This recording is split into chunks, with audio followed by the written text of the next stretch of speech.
Uttarayan special તીખો ખીચડો બનાવીને તૈયાર કરીશું. તો 7 ધાનમાંથી બને છે. તો બાજરો, જુવાર, ચોખા, ઘઉંના ફાડા વગેરે 7 પ્રકારના ધાન આપણે લઈ લઈશું અને એને ધોઈ અને પલાળી દેવાના છે 8 કલાક માટે.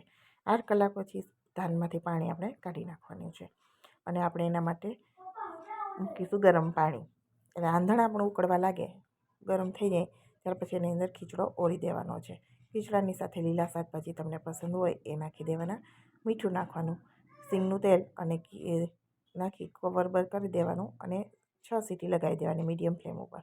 6 સીટી પછી ખીચડો તમે જોશો તો એકદમ સરસ પાકી ગયો છે. ખીચડા ડિટેલમાં મેં ચેનલ ઉપર અવેલેબલ છે, ત્યાંથી તમે જોઈ શકો છો કે કેટલું ધાન લેવું, કેટલા પ્રમાણમાં લેવું, કેટલું પાણી લેવું, કેવી રીતે બાફવો, બધું જ ડિટેલ.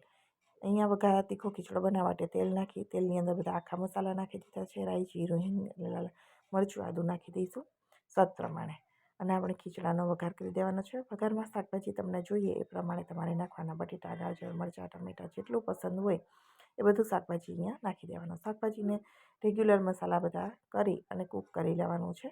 શાકભાજી સરસ રીતે કૂક થઈ જાય ત્યાર પછી આપણે એની અંદર બાફેલો ખીચડો નાખવાનો છે. તો વિડીયો ફૂલ ડિટેલમાં મેં આપેલો છે, ત્યાંથી તમે જોઈ શકો છો. અને ખૂબ જ સરસ એવો ખીચડો બનીને તૈયાર થશે. ટ્રેડિશનલ કાઠિયાવાડી રીત જ પ્રમાણે બનાવેલો છે અને બહુ જ સરસ એવો બનીને તૈયાર થશે. મારો વિડીયો તમને પસંદ આવ્યો હોય તો મારી ચેનલને સબસ્ક્રાઈબ જરૂરથી કરી દેજો અને વિડીયોને લાઈક અને શેર કરવાનું બિલકુલ ભૂલતા નહીં. તો અહીંયા ગરમા ગરમ તીખો ખીચડો બનીને તૈયાર થઈ ગયો છે.